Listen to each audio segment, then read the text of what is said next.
I'm so pissed off. I'm so pissed off. Come read a book with me, chat. Come read a book with me, chat. This is gonna be stupid, bro. Stupid. We going crazy, yo. Stepping in Van Cleef Seal. I'm so pissed off. I'm so pissed off. Hey, who's in here? If you're in here, drop a comment, yo.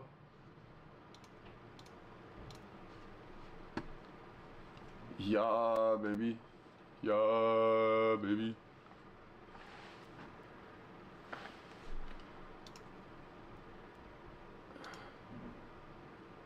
Stepping in Van Cleef Seal. What the fuck? April 6th. What the Sigma? Alright.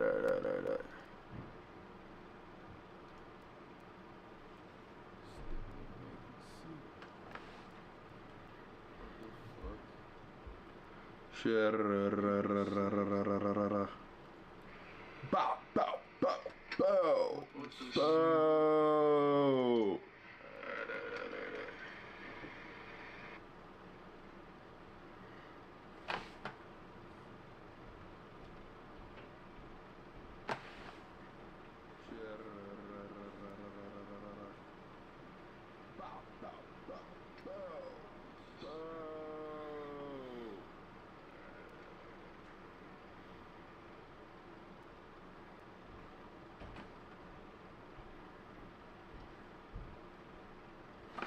Hey, yo, I need to fucking mute that shit. Hey, you tripping. Fuck, brother. We're about to read a fucking audiobook. Yeah. Sometimes you gotta pop out and show niggas. Certified boogeyman, I'm the one that up. Baby, teach me something if you need correction, that's the plan, baby. Don't put your life in these weird niggas' hands, baby. What? It's not enough. It's not enough. Few solid left, but it's not enough. Few bitches that are respect, but it's not enough. Alright, what's this shit called? The Open Boat.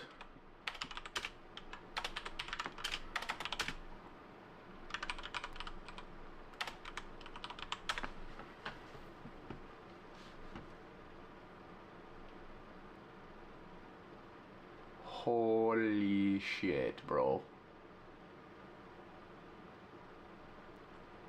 Oh my god.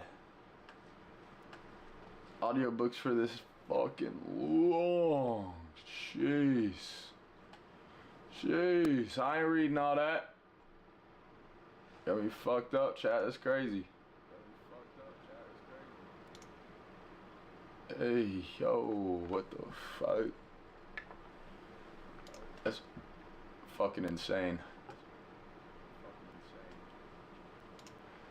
Chat, I'm not reading an hour-long freaking audiobook. Are you freaking serious?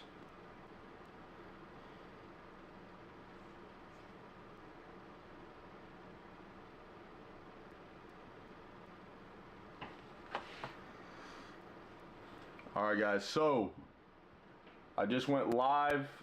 It's on the horizontal feed, so it's not going to show up with you guys. But everybody that's coming from mobile, hop on the stream. We're doing homework, and then we're playing Siege. See ya.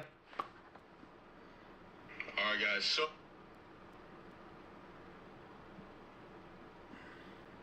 Oh. I just... Alright.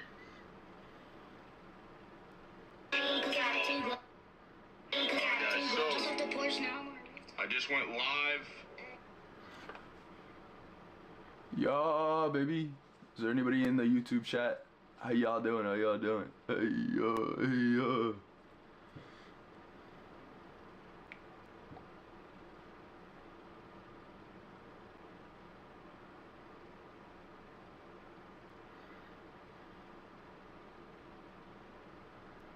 We gotta lock in.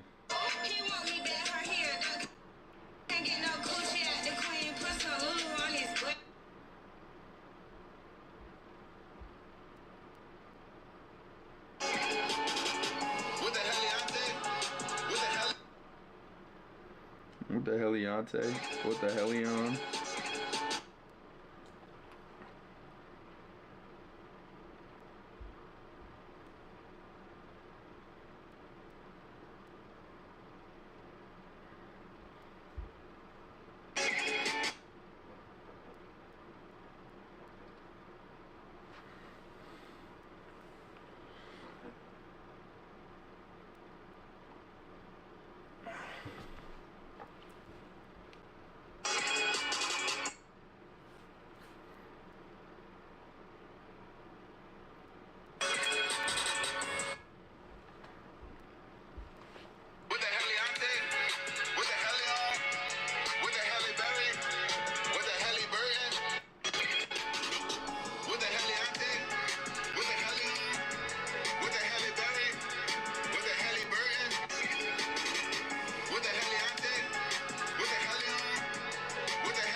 Hey, hey, hey, hey, hey.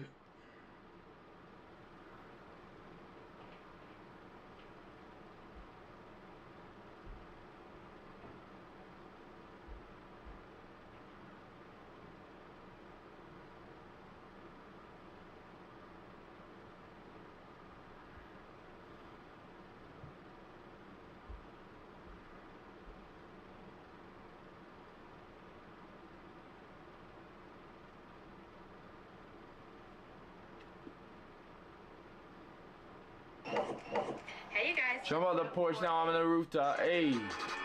What the Heliante? What the Helion? What the Helly Berry? What the Helly Berry? What the hell? Haley Berry?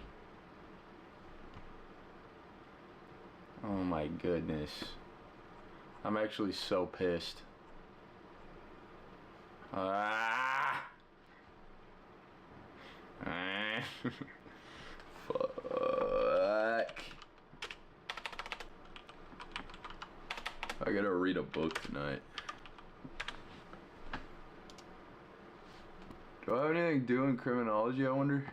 Please, God, say no. What the Heliante? What the Helion?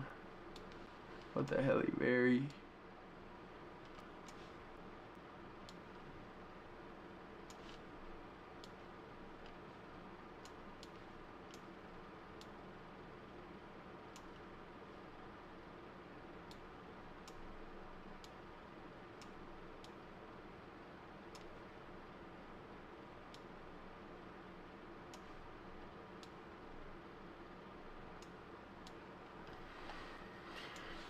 What?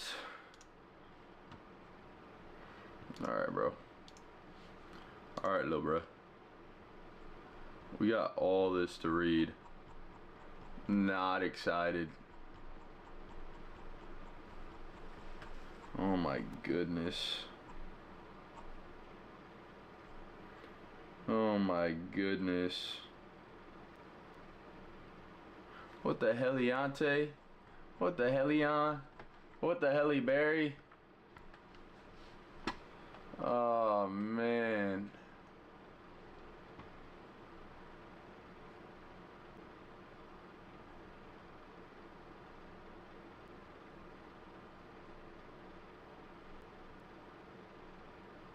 I don't want a dramatic reading, bro.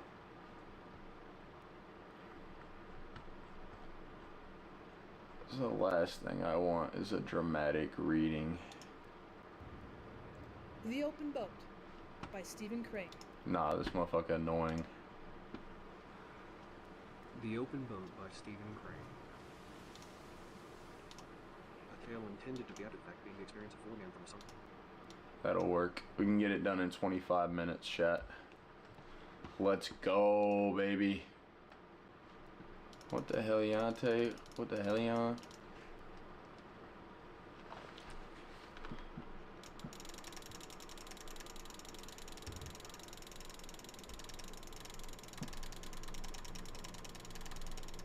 Apparently this is supposed to boost the algorithm, no way. Yo, what's up, Daniel? How you doing, bro? Yeah, baby. Let's go. What's up, chat? How you guys doing? I'm about to read a book. So if you guys want to stay in here and read along, hell yeah. But we're reading it on 2 times speed, so there's that. There's that. I'm also taking notes on it. Yo, what's up, Prim? How you doing, bro? Welcome in, brother. Welcome in. Should I just use post-it notes?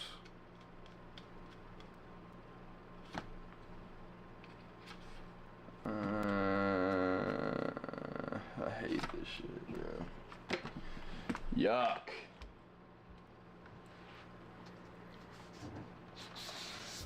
Is that the real Prim? Evan's Toy World, what's good, bro? Yeah. Is that the real Prim? I have no clue. Is it Prim? Who's Prim? Is it him? Who's the real Prim, bro? Prim, bro, is not in here right now. Ain't no way. No way. Is it actually you, bro? No way, bro.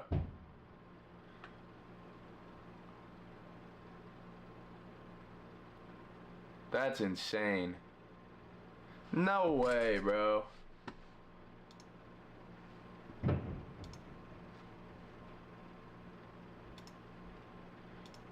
It's a Fortnite YouTuber. Yo, get Prim in here right now. Yo, I'm actually a big. Hey, that's crazy, bro. Prim, welcome in, brother.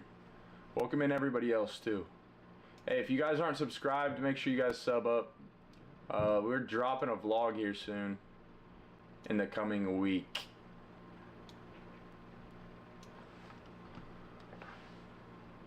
Yeah. Can y'all not tell he's spelling everything wrong? Yo, Prim, drop the at. Drop the Prim, drop the actual Prim at. Let's get Prim in here, that'd be crazy.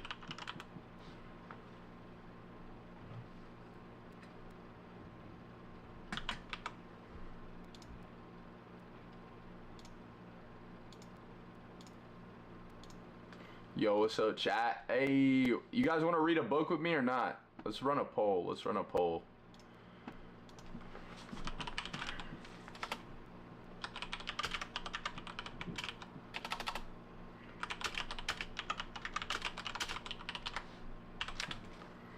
You guys staying to read the book or what, chat? Yo, thank you guys for subbing. I appreciate it, bro. Thinking this is Prim is a crime. What am I doing? I'm in here, so pretty much I have to read a book for my class tomorrow. So I'm just gonna read a book on stream. I thought everybody might want to watch. If not, that's fine. I'm gonna be playing Rainbow after. So if you guys want to stay, that'd be sick. That would be sick. You're gonna run some Rainbow with some people after this. Hey, we're gonna listen to it on 1.5 speed because it's like 55 minutes. So you guys don't have to stay the whole time, but it's 17 pages long. I've got to read it for tomorrow.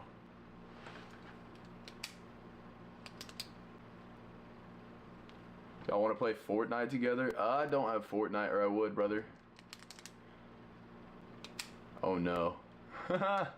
Yo, I'm reading a book. Isn't that crazy? Nuts, nuts. What is Rainbow? Rainbow Six Siege. I'm reading it's a Tom Clancy's Rainbow Six Siege, brother. Yo, Bruce, you staying in here? Hey, thank you for the sub. I appreciate it. Brother, what am I doing? I'm about to read a book and then I'm playing Siege. I gotta read a book for class tomorrow.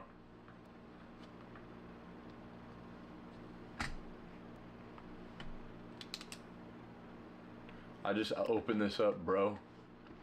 You have called. What is this? I'm about to read a book. Alright, let's go. The Open Boat by Stephen Crane. A tale intended to be after the fact being the experience of 4 men from the sunk steamer Commodore. Chapter 1. None of them knew the color of the sky. Their eyes glanced level and were fastened upon the waves that swept toward them. These waves were of the hue of slate, save for the tops, which were foaming white, and all of the men knew the colors of the sea. The horizon narrowed and widened and dipped and rose, and at all times its edge was jagged with waves that seemed thrust up in points like rocks. Many a man also had a bathtub larger than a boat, which here rode out at sea. These waves arose wrongful and barbarously abruptly tall, and each froth top was a problem in small boat navigation. The cook squatted in the bottom and looked with both eyes at the 6 inches of gunwale which separated him from the ocean. His sleeves were rolled over his fat forearms, and the 2 flaps of his unbuttoned vest dangled as he bent to bail out the boat. Often he said, "God, that was a narrow clip," as he remarked that he invariably gazed eastward toward the broken sea. The oiler, steering with one of the 2 oars in the boat, sometimes raised himself suddenly to keep clear of water that swirled in over the stern. It was a thin little oar, and it seemed often ready to snap. The correspondent, pulling at the other oar, watched the waves and wondered why he was there. The injured captain, lying in the bow, was at this time buried in that profound dejection and indifference which comes, temporarily at least, to even the bravest and most enduring, when, willy-nilly, the firm fails, the army loses, the ship goes down. The mind of the master of a vessel is rooted deep in the timbers of her. Though he commanded her for a day or a decade, and this captain had on him stern impression of a scene in the grays of dawn of 7 turned faces, and later a stump of a topmast with a white ball on it that slashed to and fro at the waves, went low and lower and down. Thereafter there was something strange in his voice. Although steady, it was deep with mourning and of a quality beyond oration or tears. "Keep her a little more south, Billy," said he. "A little more south, sir," said the oiler in the stern. The seat in this boat was not unlike a seat upon a bucking bronco, and by the same token, a bronco is not much smaller. The craft pranced and reared and plunged like an animal. As each wave came, and she rose for it, she seemed like a horse making at a fence outrageously high. The manner of her scramble over these walls of water is a mystic thing, and moreover, at the top of them were ordinarily these problems in white water, the foam racing down from the summit of each wave, requiring a new leap and a leap from the air. Then, after scornfully bumping the crest, she would slide and race and splash down a long incline, and arrive bobbing and nodding in front of the next menace. A singular disadvantage of the sea lies in the fact that after successfully surmounting one wave, you discover that there is another behind it just as important and just as nervously anxious to do something effective in the way of swamping boats. In a 10-foot dinghy, one can get an idea of the resources of the sea in the line of waves that is not probable to the average experience, which is never at sea in a dinghy. As each slaty wall of water approached, it shut all else from the view of the men in the boat, and it was not difficult to imagine that this particular wave was the final outburst of the sea, the last effort of the grim water. There was a terrible grace in the move of the waves, and they came in silence, save for the snarling of the crest. In the wan light, the faces of the men must have been gray. Their eyes must have glinted in strange ways as they gazed steadily astern. Viewed from a balcony, the whole thing would doubtless have been weirdly picturesque. But the men Here, wait, let's do... in the boat had no time to see it, and if they had had leisure, Never mind, there were other things never to mind. occupy their minds. The sun swung steadily up the sky, and they knew it was broad day because the color of the sea changed from slate to emerald green, streaked with amber lights, and the foam was like tumbling snow. The process of the breaking day was unknown to them. They were aware only of this effect upon the color of the waves that rolled toward them. In disjointed sentences, the cook and the correspondent argued as to the difference between a life-saving station and a house of refuge. The cook had said, "There's a house of refuge just north of the Mosquito Ring of Light, and as soon as they see us, they'll come off in their boat and pick us up." "As soon as who sees us?" said the correspondent. "The crew," said the cook. "Houses of refuge don't have crews," said the correspondent. "As I understand them, they are only places where clothes and grub are stored for the benefit of shipwrecked people. They don't carry crews." "Oh, yes, they do," said the cook. "No, they don't," said the correspondent. "Well, we're not there yet, anyhow," said the oiler in the stern. "Well," said the cook, "perhaps it's not a house of refuge that I'm thinking of as being near Mosquito Inlet Light. Perhaps it's a life-saving station." "We're not there yet," said the oiler in the stern. Chapter 2. As the boat bounced from the top of each wave, the wind tore through the hair of the hatless men, and as the craft plopped her stern down again, the spray splashed past them. The crest of each of these waves was a hill, from the top of which the men surveyed, for a moment, a broad, tumultuous expanse, shining and wind-whipped. It was probably splendid. It was probably glorious. A display of the free sea, wild with lights of emerald and white and amber. "Full of good things that's on shore, man," said the cook. "If not, where would we be? We wouldn't have a show." "That's right," said the correspondent. The busy oiler nodded his assent. Then the captain in the bow chuckled in a way that expressed humor, contempt, tragedy, all in one. "Do you think we've got much of a show now, boys?" said he. Whereupon the 3 were silent, save for a trifle of hemming and hawing. To express any particular optimism at this point they felt to be childish and stupid, but they all doubtless possessed this sense of the situation in their mind. A young man thinks doggedly at such times. On the other hand, the ethics of their condition was decidedly against any open suggestion of hopelessness, so they were silent. "Oh well," said the captain, soothing his children, "we'll get ashore all right." But there was that in his tone which made them think. So the oiler quoth, "Yes, but this wind holds." The cook was bailing. "Yes, if we don't catch hell in the surf." Canton flannel gulls flew near and far. Sometimes they sat down on the sea, near patches of brown seaweed rolled on the waves with movement like carpets on a line in a gale. The birds sat comfortably in the groups, and they were envied by some in the dinghy, for the wrath of the sea was no more to them than it was to a covey of prairie chickens 1,000 miles inland. Often they came very close and stared at the men with black, bead-like eyes.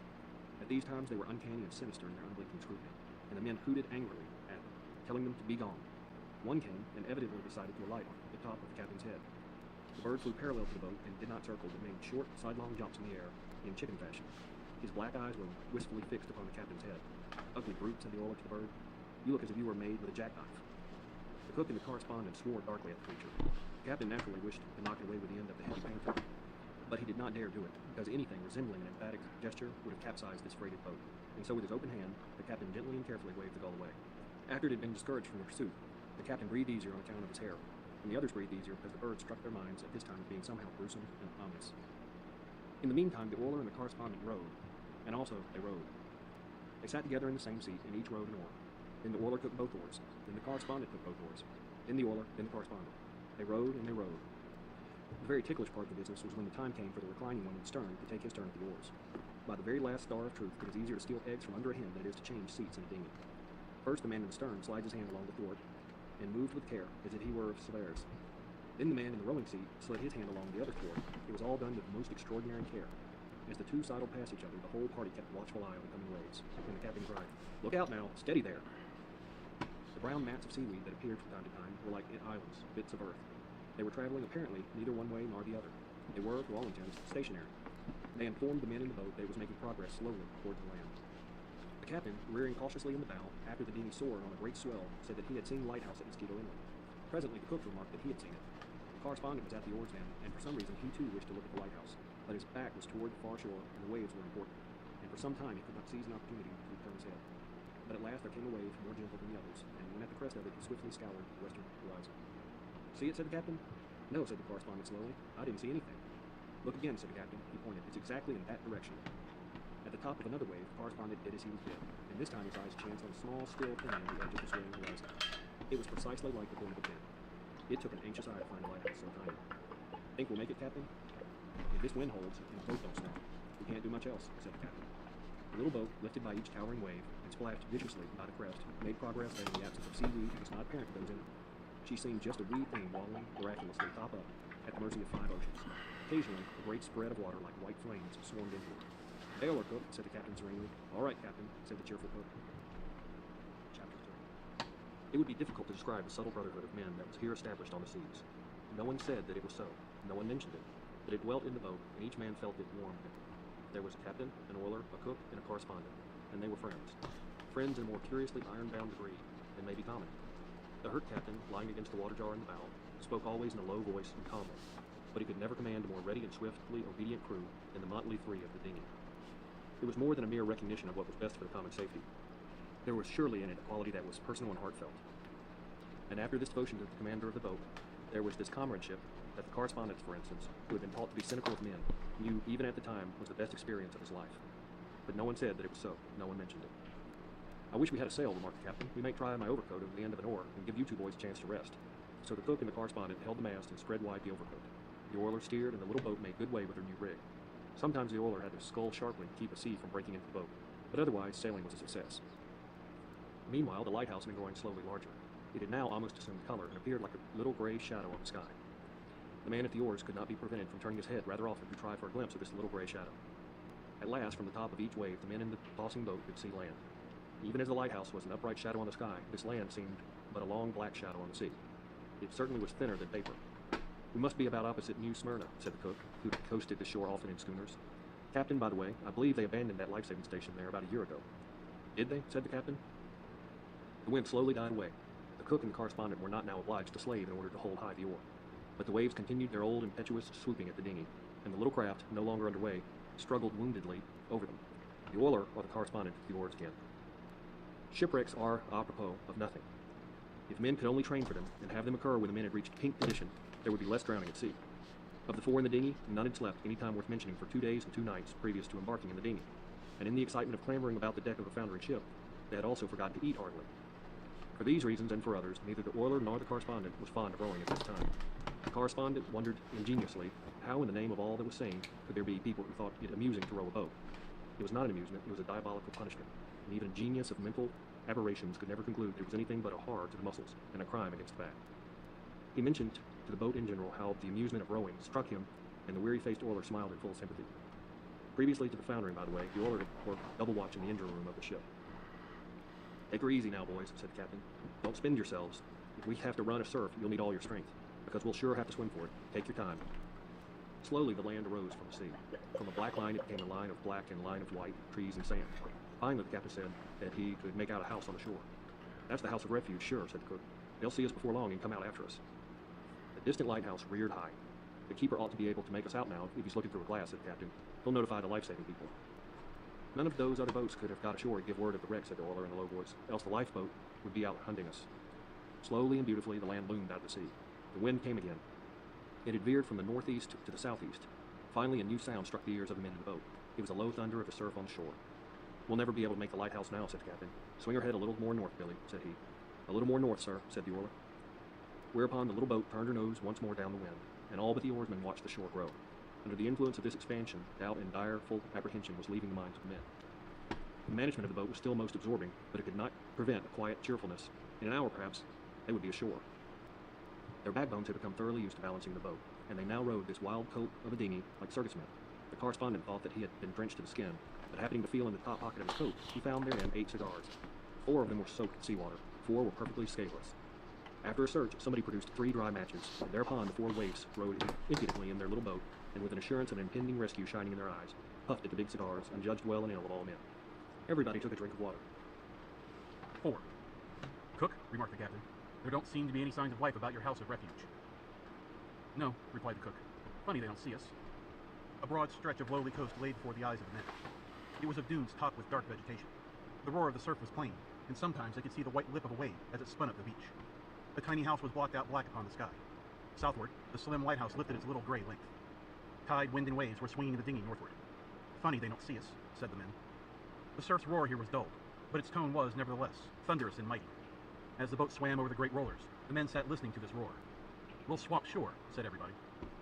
It is fair to say here that there was not a life-saving station within 20 miles in either direction, but the men did not know this fact, and in consequence, they made dark and opprobrious remarks concerning the eyesight of the nation's lifesavers. 4 scowling men sat in the dinghy and surpassed records in the invention of epithets. "Funny they don't see us." The lightheartedness of a former time had completely faded. To their sharpened minds it was easy to conjure pictures of all kinds of incompetency and blindness, and indeed cowardice. There was the shore of the populous land, and it was bitter, and bitter to them from it came no sign. "Well," said the captain ultimately, "I suppose we'll have to make a try for ourselves. If we stay out here too long, we'll none of us have strength left to swim after the boat swamps." And so the oiler, who was at the oars, turned the boat straight for the shore. There was a sudden tightening of muscle. There was some thinking. "If we don't all get ashore," said the captain, "if we don't all get ashore, I suppose you fellows know where to send news if I finish." Then briefly exchanged some addresses and admonitions. As for the reflections of the men, perchance they might be formulated thus: "If I am going to be drowned, if I am going to be drowned, if I am going to be drowned, why in the name of the 7 mad gods who rule the sea was I allowed to come thus far and contemplate sand and trees? Was I brought here merely to have my nose dragged away as I was about to nibble the sacred cheese of life? It is preposterous. If this old ninny woman Fate cannot do better than this, she should be deprived of the management of men's fortunes. She is an old hen who knows not her intention. If she has decided to drown me, why did she not do it in the beginning and save me all this trouble? The whole affair is absurd. But no, she cannot mean to drown me. She dare not drown me. She cannot drown me. Not after all this work." Afterward, the man might have had an impulse to shake his fist at the clouds. "Just you drown me now, and then hear what I call you." The billows that came at this time were more formidable. They seemed always just about to break and roll over the little boat in a turmoil of foam. There was a preparatory and long growl in the speech of them. No mind unused to the sea would have concluded that the dinghy could ascend these sheer heights in time. The shore was still afar. The oiler was a wily surfman. "Boys," he said swiftly, "she won't live 3 minutes more, and we're out too far to swim. Shall I take her to sea again, Captain?" "Yes, go ahead," said the captain. This oiler, by a series of quick miracles and fast and steady oarsmanship, turned the boat in the middle of the surf and took her safely to sea again. There was a considerable silence as the boat bumped over the furrowed sea to deeper water. Then somebody in gloom spoke. "Well, anyhow, they must have seen us from shore by now." The gulls went in slanting flight upwind toward the gray, desolate east. A squall, marked by dingy clouds and clouds brick red, like smoke from a burning building, appeared from the southeast. "What do you think of those life-saving people? Ain't they peaches? Funny they haven't seen us." Maybe they think we're out here for sport. Maybe they think we're fishing. Maybe they think we're damn fools. It was a long afternoon. A changed tide tried to force them southward, but the wind and waves said northward. Far ahead, where coastline, sea, and sky formed their mighty angle, there were little dots which seemed to indicate a city on the shore. St. Augustine? The captain shook his head. Too near Mosquito Inlet. And the Oiler Road, and then the Correspondent Road, then the Oiler Road. It was a weary business.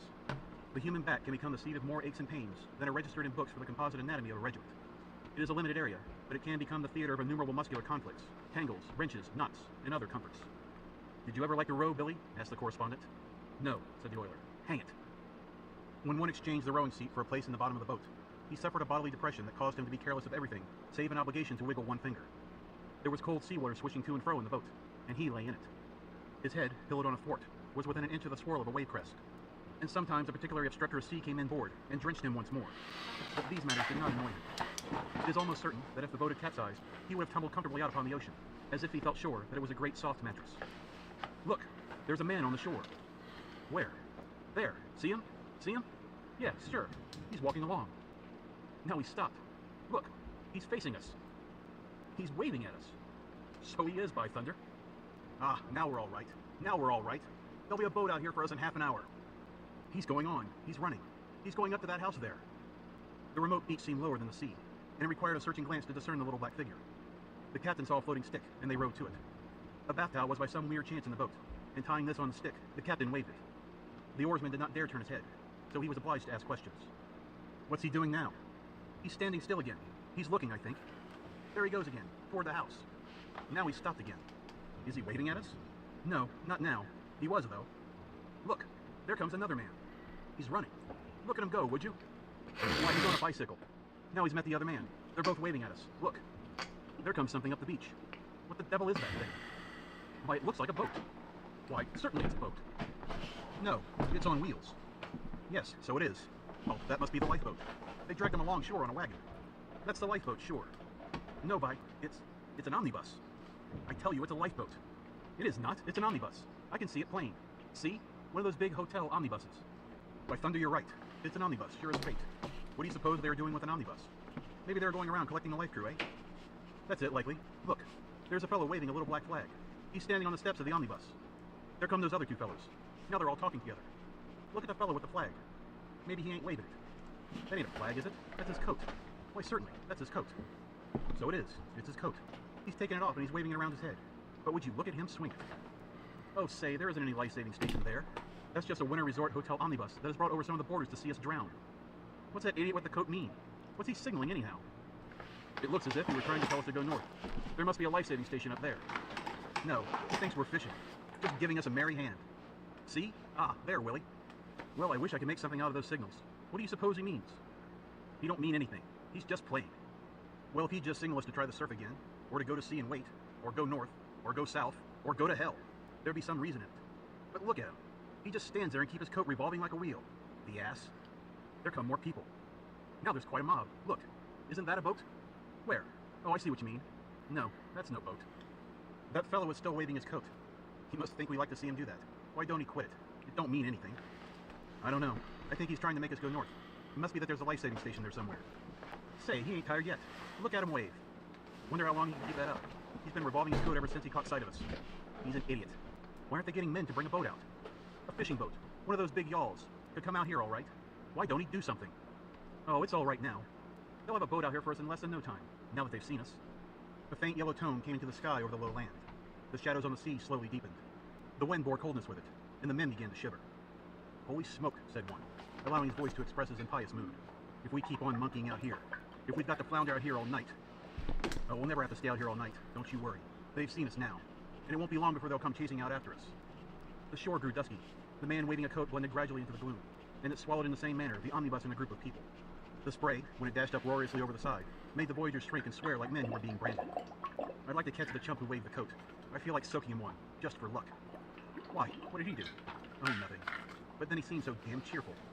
In the meantime, the Oiler Road, and then the Correspondent Road, and then the Oiler Road.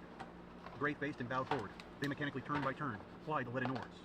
The form of the lighthouse had vanished from the southern horizon, but finally a pale star appeared, just lifting from the sea. The streaked saffron in the west passed before the all-merging darkness, and the sea to the east was black. The land had vanished, and was expressed only by the low and drear thunder of the surf. If I am going to be drowned, if I am going to be drowned, if I am going to be drowned, why in the name of the 7 mad gods who rule the sea was I allowed to come thus far and contemplate sand and trees?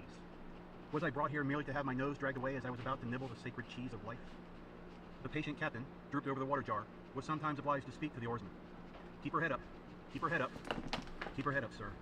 The voices were weary and low. This was surely a quiet evening. All save the oarsman lay heavily and listlessly in the boat's bottom. As for him, his eyes were just capable of noting the tall black waves that swept forward in a most sinister silence, save for an occasional subdued growl of a crest. The cook's head was on a thwart, and he looked without interest at the water under his nose. He was deep in other scenes. Finally, he spoke. "Billy," he murmured dreamfully, "what kind of pie do you like best?" 5. "Pie," said the oiler and the correspondent agitatedly. "Don't talk about those things, blast you." "Well," said the cook, "I was just thinking about ham sandwiches and a night on the sea in an open boat is a long night."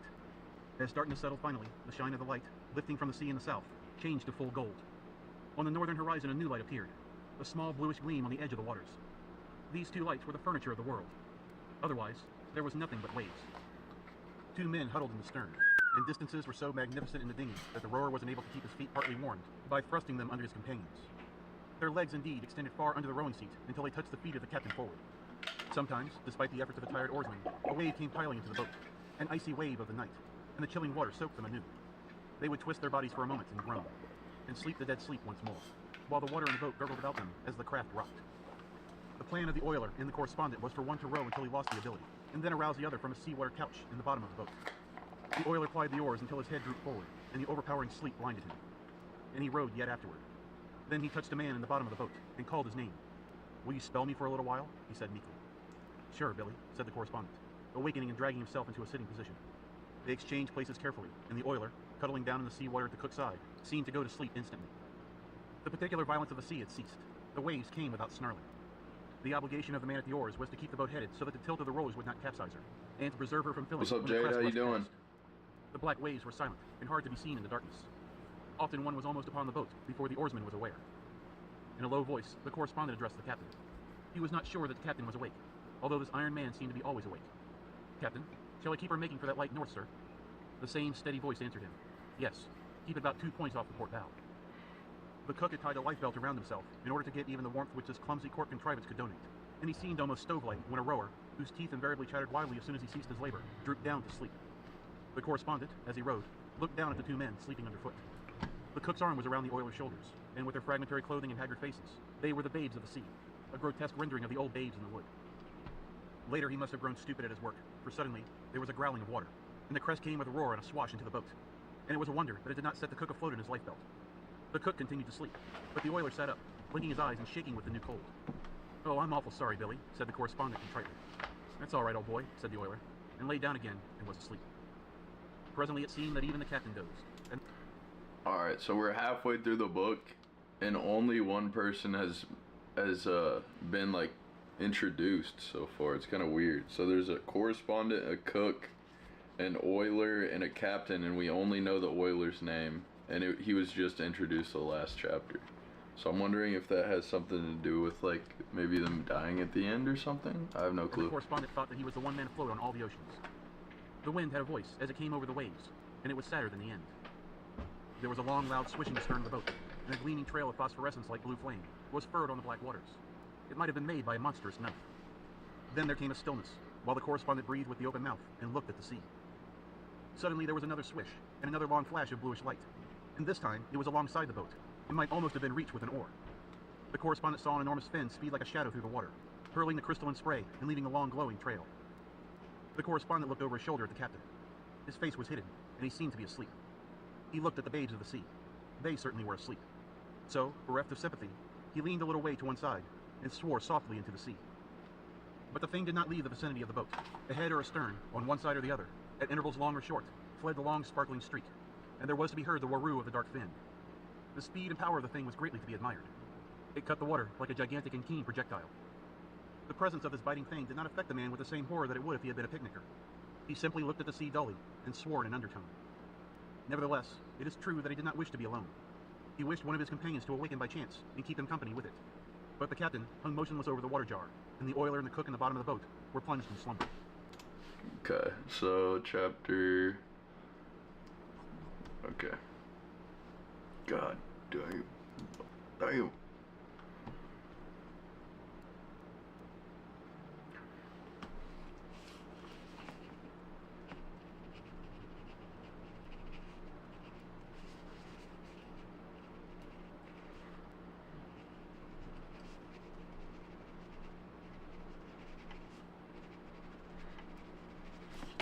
Sorry guys, taking notes. Alright, back to the story. 6.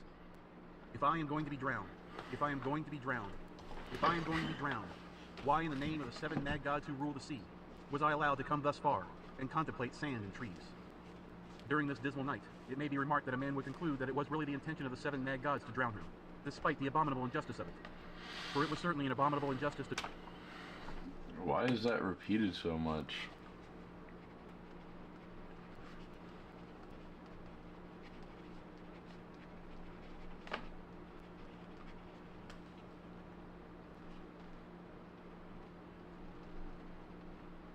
to drown a man who had worked so hard, so hard. The man felt it would be a crime most unnatural. Other people had drowned at sea since galleys swarmed with painted sails, but still. When it occurs to a man that nature does not regard him as important, and that she feels she would not maim the universe by disposing of him, he first wishes to throw bricks at the temple, and he hates deeply the fact that there are no bricks and no temples. Any visible expression of nature would surely be pelted with his jeers. Then, if there be no tangible thing to hoot, he feels perhaps the desire to confront a personification, and indulge in pleas, bow to one knee, and with hands supplicate saying, "Yes, but I love myself." A high, cold star on a winter's night is the word he feels that she says to him. Thereafter, he knows the pathos of his situation.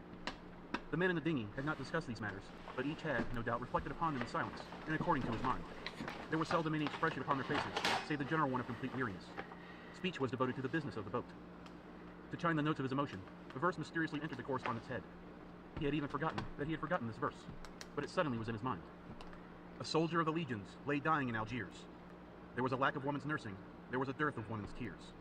But a comrade stood beside him, and he took that comrade's hand. And he said, "I shall never see my own, my native land." In his childhood, the correspondent had been made acquainted with the fact that a soldier of the legions lay dying in Algiers, but he had never regarded the fact as important. Myriads of his schoolfellows had informed him of the soldier's plight, but the dinning had naturally ended by making him perfectly indifferent. He had never considered it his affair that a soldier of the legion lay dying in Algiers, nor had it appeared to him as a matter for sorrow. It was less to him then than the breaking of a pencil's point. Now, however, it quaintly came to him as a human, living thing. It was no longer merely a picture of a few throws in the breast of a poet, meanwhile drinking tea and warming his feet at the grate. It was in actuality, stern, mournful, and fine. The correspondent plainly saw the soldier. He lay on the sand with his feet out straight and still, while his pale left hand was upon his chest in an attempt to thwart the going of his life. The blood came between his fingers. In the far Algerian distance, a city of low square forms was set against a sky that was faint with the last sunset hues. The correspondent, plying the oars and dreaming of the slow and slower movements of the lips of the soldier, was moved by a profound and perfectly impersonal comprehension. He was sorry for the soldier of the legion, who lay dying in Algiers. The thing which had followed the boat and waited had evidently grown bored at the delay. There was no longer to be heard the slash of the cutwater, and there was no longer the flame of the long trail. The light in the north still glimmered, but it was apparently no nearer to the boat. Sometimes the boom of the surf rang in the correspondent's ears, and he turned the craft seaward and then rowed harder. Southward, someone had evidently built a watchfire on the beach. It was too low and too far to be seen, but it made a shimmering rosette reflection upon the bluff back of it, and this could be discerned from the boat. The wind came stronger, and sometimes a wave suddenly raged out like a mountain cat, and there was to be seen the sheen and sparkle of a broken crest. The captain in the bow moved on his water jar and sat erect. "Pretty long night," he observed to the correspondent. He looked at the shore. Those life-saving people take their time. "Did you see that shark playing around?" "Yes, I saw him. He was a big fellow, all right. Wish I'd known you were awake." Later, the correspondent spoke into the bottom of the boat.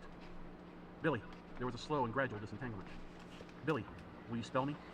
"Sure," said the oiler. As soon as the correspondent touched the cold, comfortable seawater in the bottom of the boat, and had huddled close to the cook's lifebelt, he was deep in sleep, despite the fact that his teeth played all the popular airs. This sleep was so good to him that it was but a moment before he heard a voice call his name in a tone that demonstrated the last stages of exhaustion. "Will you spell me?" "Sure, Billy." The light in the north had mysteriously vanished, but the correspondent took his course from the wide-awake captain. Later in the night, they took the boat farther out to sea, and the captain directed the cook to take one oar at the stern and keep the boat facing the seas. He was to call out if he should hear the thunder of the surf. This plan enabled the oiler and the correspondent to get respite together. "We'll give those boys a chance to get into shape again," said the captain. They curled down, and after a few preliminary chatterings and trembles, slept once more the dead sleep. Neither knew they had bequeathed to the cook the company of another shark, or perhaps the same shark. As the boat caroused on the waves, spray occasionally bumped over the side and gave them a fresh soaking. But this had no power to break their repose. The ominous slash of the wind and the water affected them as it would have affected mummies. "Boys," said the cook, with the notes of every reluctance in his voice, "she's drifted in pretty close. I guess one of you had better take her to sea again." The correspondent, aroused, heard the crash of the toppled crest.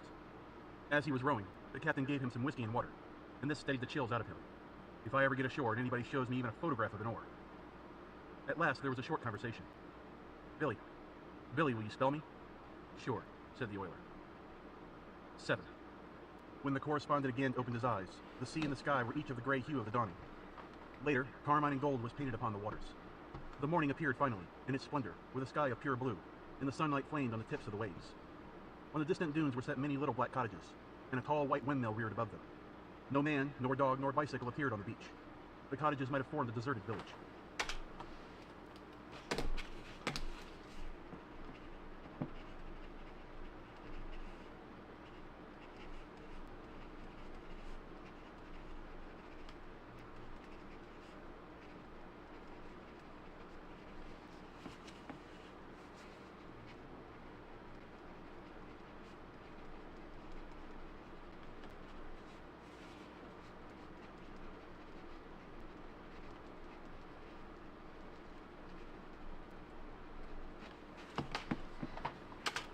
The voyager scanned the shore. A conference was held in the boat. "Well," said the captain, "if no help is coming, we might better try a run through the surf right away. If we stay out here much longer, we will be too weak to do anything for ourselves at all." The others silently acquiesced in this reasoning. The boat was headed for the beach. The correspondent wondered if none ever ascended the tall wind tower, and if they never looked seaward. This tower was a giant, standing with its back to the plight of the ants. It represented in a degree, to the correspondent, the serenity of nature amid the struggles of the individual. Nature in the wind, and nature in the vision of men. She did not seem cruel to him then, nor beneficent, nor treacherous, nor wise. But she was indifferent, flatly indifferent. It is perhaps plausible that a man in this situation, impressed with the unconcern of the universe, should see the innumerable flaws of his life, and have them taste wickedly in his mind, and wish for another chance. The distinction between right and wrong seems absurdly clear to him then, in this new ignorance of the grave edge, and he understands that if he were given another opportunity, he would mend his conduct and his words, and be better and brighter during an introduction or at a tea. "Now, boys," said the captain, "she's going to swamp shore. All we can do is to work her in as far as possible, and then when she swamps, pile out and scramble for the beach. Keep cool now, and don't jump until she swamps shore." The oiler took the oars. Over his shoulders he scanned the surf. "Captain," he said, "I think I better bring her about, and keep her head on to the seas and back her in." "All right, Billy," said the captain, "back her in."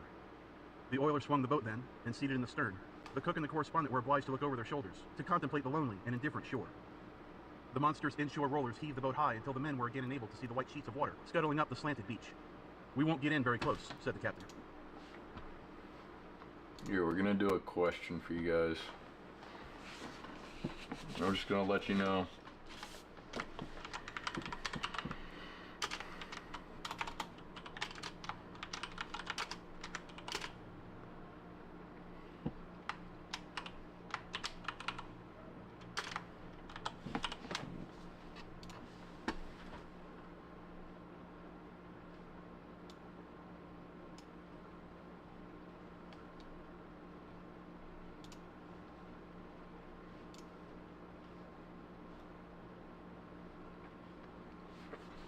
Alright, here we go.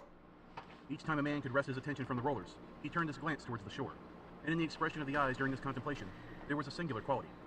The correspondent, observing the others, knew that they were not afraid, but the full meaning of their glances was shrouded. As for himself, he was too tired to grapple fundamentally with the fact. He tried to coerce his mind into thinking of it, but the mind was dominated this time by the muscles, and the muscles said they did not care. It merely occurred to him that if he should drown, it would be a shame. There were no hurried words, no pallor, no plain agitation. The men simply looked at the shore. "Now remember to get well clear of the boat when you jump," said the captain. Seaward, the crest of a roller suddenly fell with a thunderous crash, and the long white comber came roaring down upon the boat. "Steady now," said the captain. The men were silent. They turned their eyes from the shore to the comber and waited. The boat slid up the incline, leaped at the furious top, bounced over it, and swung down the long back of the wave. Some water had been shipped, and the cook bailed it out. But the next crest crashed also. The tumbling, boiling flood of white water caught the boat and whirled it almost perpendicular. Water swarmed in from all sides. The correspondent had his hands on the gunwale at this time, and when the water entered at that place, he swiftly withdrew his fingers, as if he objected to wetting them. The little boat, drunken with its weight of water, reeled and snuggled deeper into the sea. "Bail her out, cook! Bail her out!" said the captain. "All right, captain," said the cook. "Now, boys, the next one will do for us, sure," said the oiler. mine to jump clear of the boat. The third wave moved forward, huge, furious, implacable. It fairly swallowed the dinghy, and almost simultaneously the men tumbled into the sea. A piece of lifebelt had lain in the bottom of the boat, and as the correspondent went overboard, he held this to his chest with his left hand. The January water was icy, and he reflected immediately that it was colder than he had expected to find it on the coast of Florida. This appeared to his dazed mind as a fact important enough to be noted at the time. The coldness of the water was sad. It was tragic. This fact was somehow so mixed and confused with his opinion of his own situation that it seemed almost proper reason for tears. The water was cold. When he came to the surface, he was conscious of little but the noisy water.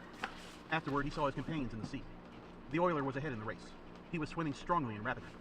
Off to the correspondent's left, the cook's great whited cork back bulged out of the water, and in the rear, the captain was hanging with his one good hand to the keel of the overturned dinghy. There is a certain immovable quality to a shore, and the correspondent wondered at it amid the confusion of the sea. It seemed also very attractive, but the correspondent knew that it was a long journey, and he paddled leisurely.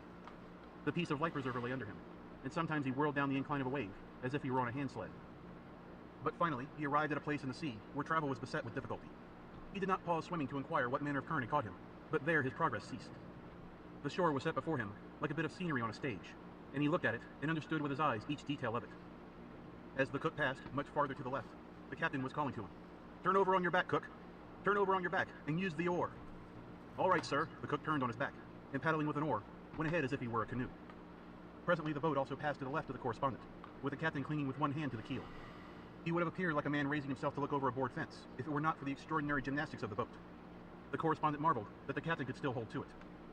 They passed on, nearer to shore, the oiler, the cook, the captain, and following them went the water jar, bouncing gaily over the seas. The correspondent remained in the grip of this strange new enemy, a current. The shore, with its white slope of sand and its green bluff, topped with little silent cottages, was spread like a picture before him. It was very near to him then that he was impressed as one who in a gallery looks at a scene from Brittany or Holland. He thought, "Am I going to drown? Can it be possible? Can it be possible? Can it be possible?" Perhaps an individual must consider his own death to be the final phenomenon of nature. But later, a wave perhaps whirled him out of this small deadly current, for he found suddenly that he could again make progress toward the shore. Later still, he was aware that the captain, clinging with one hand to the keel of the dinghy, had his face turned away from the shore and toward him, and was calling his name. "Come to the boat! Come to the boat!" In his struggle to reach the captain in the boat, he reflected that when one gets properly wearied, drowning must really be a comfortable arrangement, a cessation of hostilities accompanied by a large degree of relief, and he was glad of it, for the main thing in his mind for some months had been horror of the temporary agony. He did not wish to be hurt. Presently he saw a man running along the shore. He was undressing with most remarkable speed. Coat, trousers, shirt, everything flew magically off him. "Come to the boat," called the captain. "All right, captain." As the correspondent paddled, he saw the captain let himself down to bottom and leave the boat. Then the correspondent performed his one little marvel of the voyage. A large wave caught him and flung him with ease and supreme speed completely over the boat and far beyond it. It struck him even then as an event in gymnastics, and a true miracle of the sea. An overturned boat in the surf is not a plaything to a swimming man. The correspondent arrived in water that reached only to his waist, but his condition did not enable him to stand for more than a moment. Each wave knocked him into a heap, and the undertow pulled at him. Then he saw the man who had been running and undressing and running, come bounding into the water. He dragged ashore the cook, and then waded towards the captain. But the captain waved him away, and sent him to the correspondent. He was naked, naked as a tree in winter, but a halo was about his head, and he shone like a saint. He gave a strong pull, and a long drag, and a bully heave at the correspondent's hand. The correspondent, schooled in the minor formulae, said, "Thanks, old man." But suddenly the man cried, "What's that?" He pointed a swift finger. The correspondent said, "Go." In the shallows, face downward, lay the oiler. His forehead touched sand that was periodically, between each wave, clear of the sea. The correspondent did not know all that transpired afterwards. When he achieved safe ground, he fell, striking the sand with each particular part of his body. It was as if he had been dropped from a roof, but the thud was grateful to him. It seems that instantly the beach was populated with men with blankets, clothes, and flasks, and women with coffee pots, and all the remedies sacred to their minds. The welcome of the land to the men from the sea was warm and generous, but a still and dripping shape was carried slowly up the beach, and the land's welcome for it could only be the different and sinister hospitality of the grave. When it came night, the white waves paced to and fro in the moonlight, and the wind brought the sound of the great sea's voice to the men on shore, and they felt that they could be the interpreters. And, All right.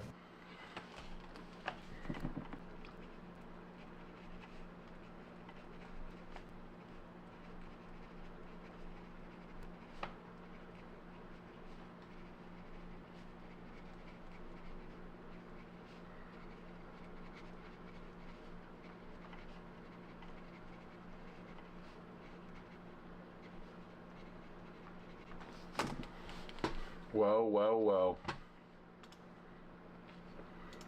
Poor Billy.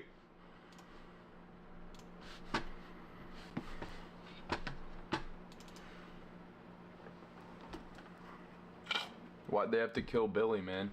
It's fucked. What the fuck did Billy do, man? That poor guy. That poor guy. Fuck. Alright. End of the Q&A. Chat. Yo, what's up, Bailey? We are going on Rainbow now.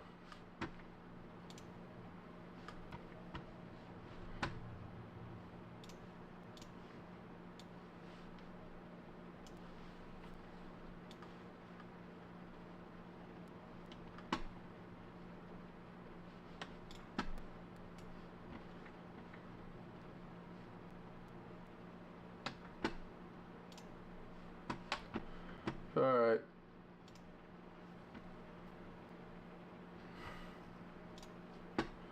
Let's call these guys, see what they're up to. It's time to play the game, chat. It's time to play the game.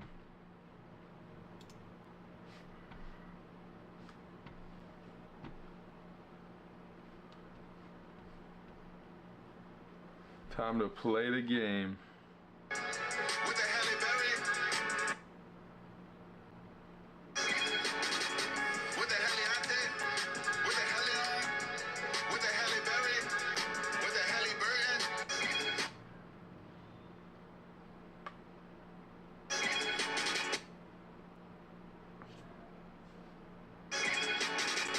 What the hell, Ante? What the hell?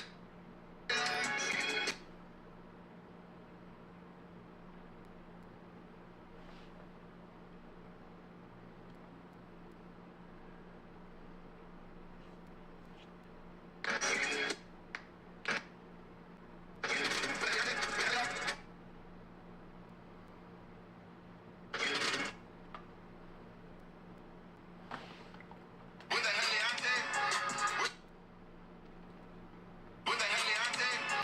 What the hell, what the hell, Barry? What the hell, Bergen? What the hell, Brian James? What the hell, Cyrus? What the hell, Ante? What the hell, what the hell, Barry? What the hell, Bergen? What the hell, Brian James? What the hell, Cyrus? What the hell, Ante? What the hell,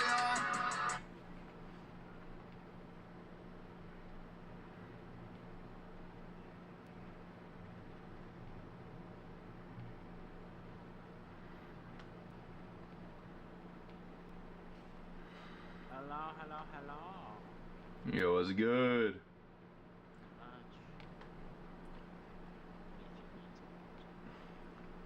I'm live on Twitch and YouTube right now. Alright.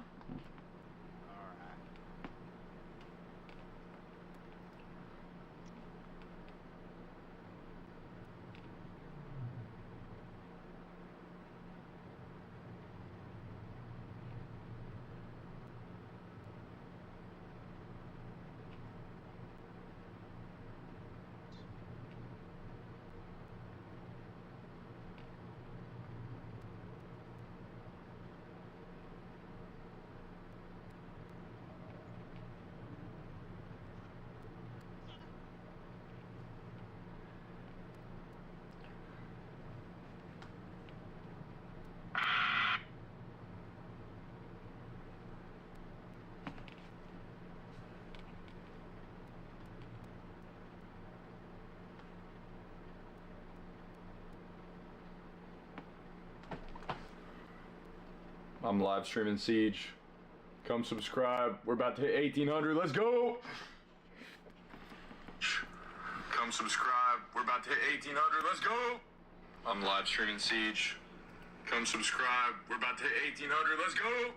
I'm live streaming Siege. Come subscribe. We're about to hit 1,800. Let's go! I'm live streaming. Yo, what's that echo, bro?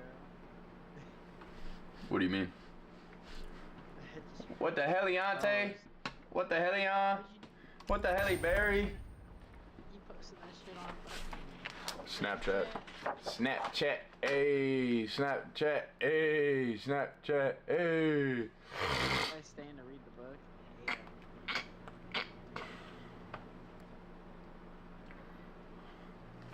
Yeah. Oh yeah, I gotta You're fucking not for a fucking hour?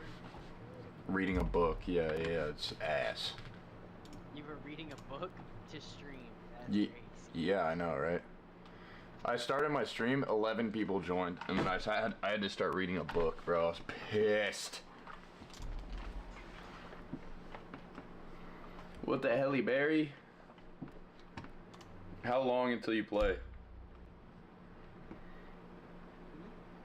Are you hopping on right now? Yeah, I'm hopping on this minute. Haha. Let's go. Let's go, baby. We going crazy. Yo, what's up, Druv? How you doing, bro? Let's do some standard. Let's not risk it. Let's not go all in. The quality of the stream is what? Is he calling it ass?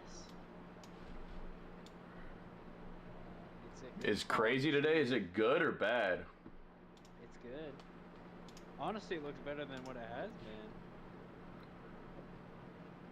Probably because you're not doing it on your fucking thing. What the Heliante? What the Helion? What the Heli Barry? What the hell, LeBron James? Yo, who's in the Twitch, bro? Somebody join the Twitch. Let's go, baby. Hey, make sure you guys follow up on the Twitch, too. You included, brother. It's very good. That's great to hear. I'm glad. Do you think I should restart stream, Druv? Because when I started it, I had like 11 people in here. Do you think I should restart to hit the algorithm again?